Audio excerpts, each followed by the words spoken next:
niya at yung trabaho niya before na nagpo-pokers itong si Maharlika. Ay, talaga ba? Okay.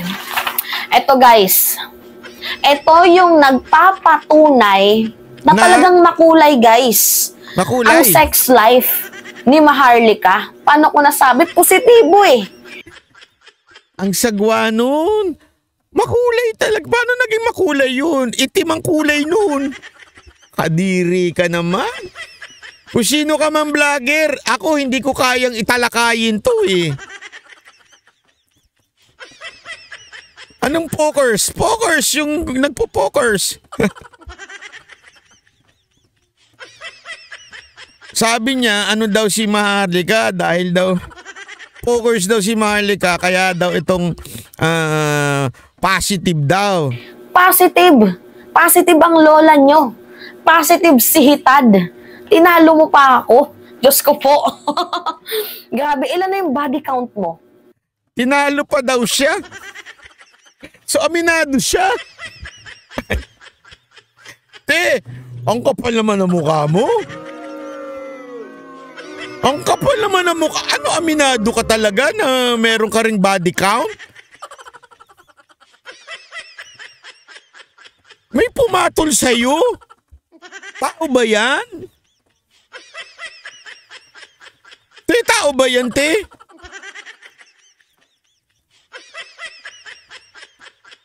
Hindi, unless nagbabayad ka, walang papatol sa'yo, te.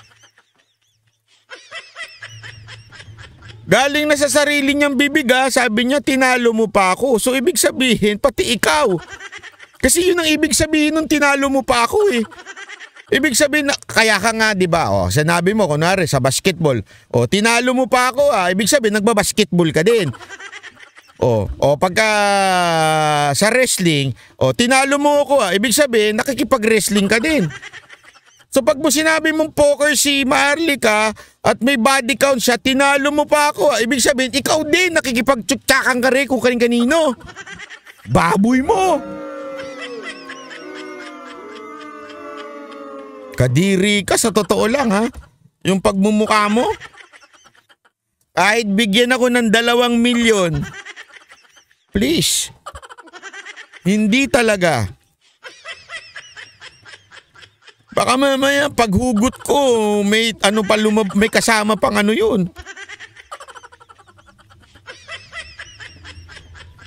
Kadiri wag ganun.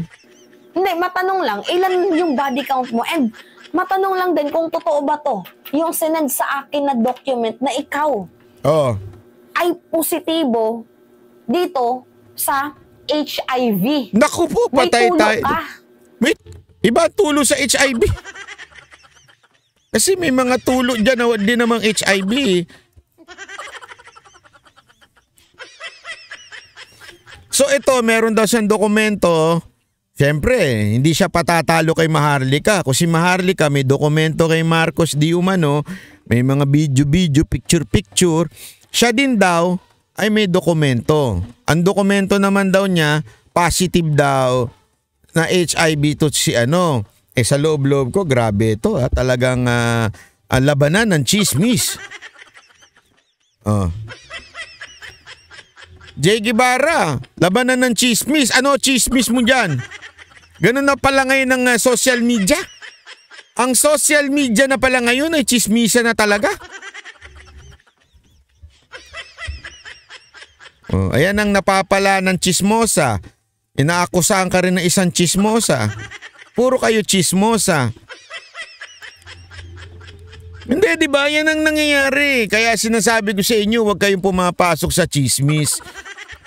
Kasi pag pumasok kayo sa chismis, sabi nga nila, ang nabubuhay sa baril, namamatay sa baril. Sabi nila yun, napanood natin sa pelikula ni Bong Revilla yun. At saka ni Robin Padilla. Eto naman, ang nabubuhay sa chismis, niyayari ng chismis. Grabe, masabi ko sa inyo eh. Hindi ka ba nahiya nun?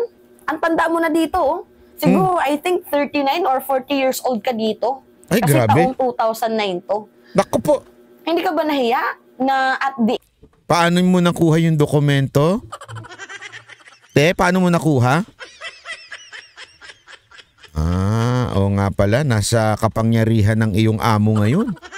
May kakayanan kumuha ng mga dokumento.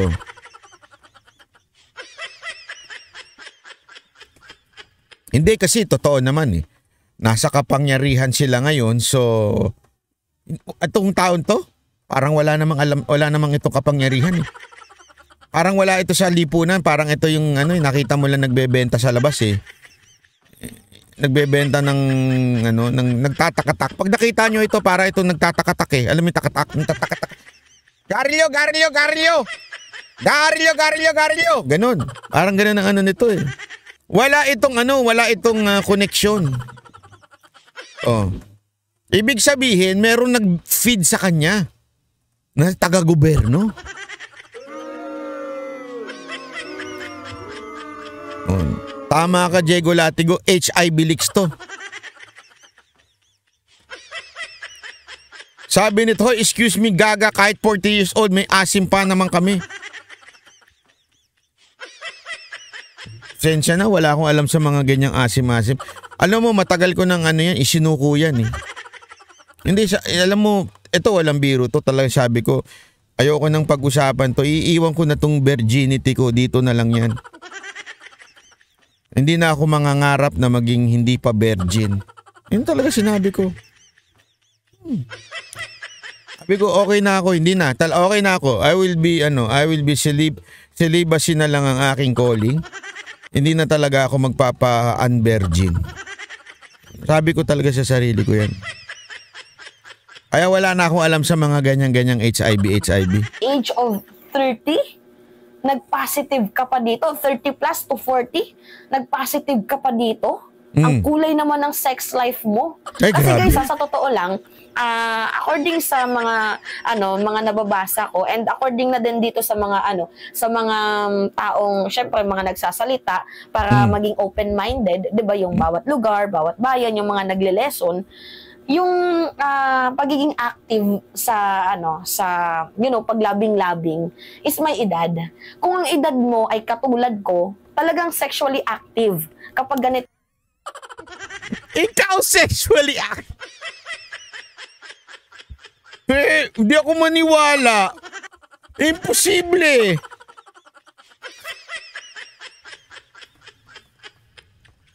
Ano yung tinutukan mo? Taradandandan, gano'n mo para mga sexually active. Hindi. Pag nakita nyo to, maniwala kayo. Kahit burat ka na, hindi ka pa rin dito.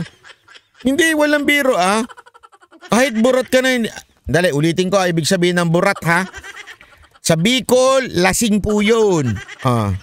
Lasing po ibig sabihin ng burat ha. Linawin natin.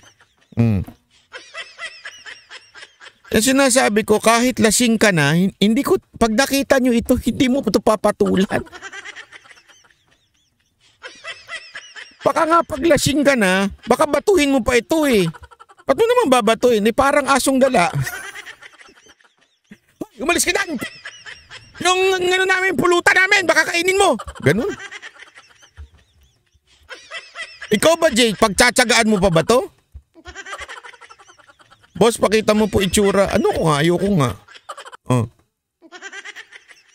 Ito yung mga edad, 21 to 25, sabihin na lang natin hanggang 30. Pero kung ikaw ay 35 years old, pataas, bababa yung yung hormones mo, if I'm not mistaken, na ikaw ay magiging sexually active. Kasi unang-una, madami ka ng ginagawa sa buhay, lalo pat kung meron ka nang anak. Diba, bababa yung pagiging active mo dito sa paglabing-labing. Kaso guys, tingnan nyo, ang kulay ng buhay ng gaga. Nakikita niyan? HIV testing referral and result TS form. Naku po, grabe. 2009. Naku. Pasensya na baliktad. January, February, March, April, May, June, July, August. August 10, 2009. Nakikita niyo, no? 8/10/2009.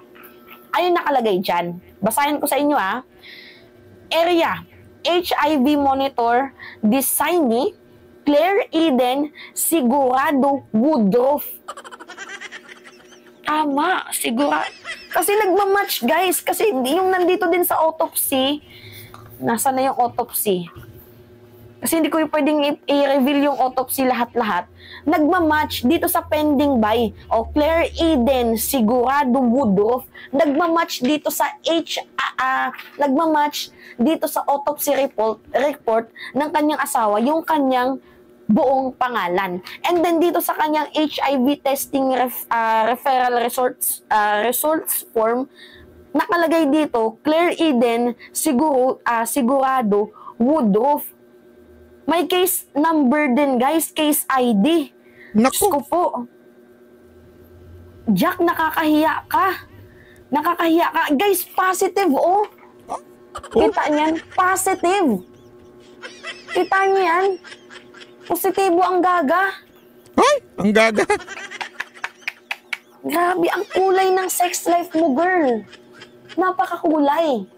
Ilang lalaki yung dumaan sa kipay mo? Ay, grabe naman yan. Ilang lalaki ang sumundot sa kipay mo? Grabe. Diyos ko po. Sa edad mong mantakin mo, guys, matanda na siya. Nagpositibo pa. Ang kulay naman ng sex life na tong babaeng to.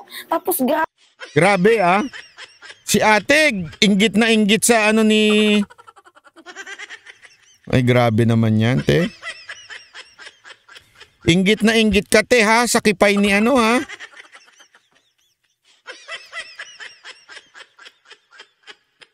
Ay, nako. Alam mo, kaya nga mahirap talaga eh. Sinasabi ko sa inyo, mahirap talaga. Mahirap talaga, ano eh.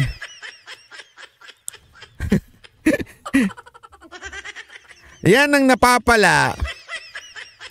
Yan ang napapala pag ikaw nagpapakalat ka ng kung ano-anong balita. Oo. Bakit kanyo?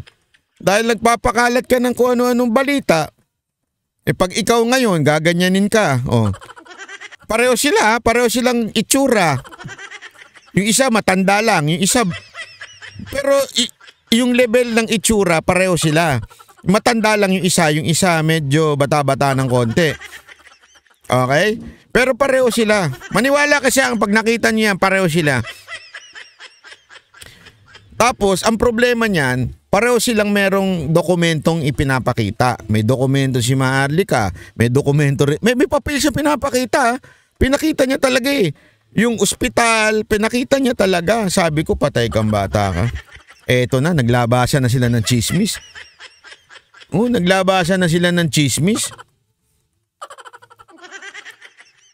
Kaya nung pinanonood ko to, tawa ako ng tawa eh. Kasi sabi ko, ayan na napapala ng mga chismosa, labanan ng chismis. Di ba? O, kaya nga ngayon, yan ang labanan ngayon, imbentuhan ng chismis.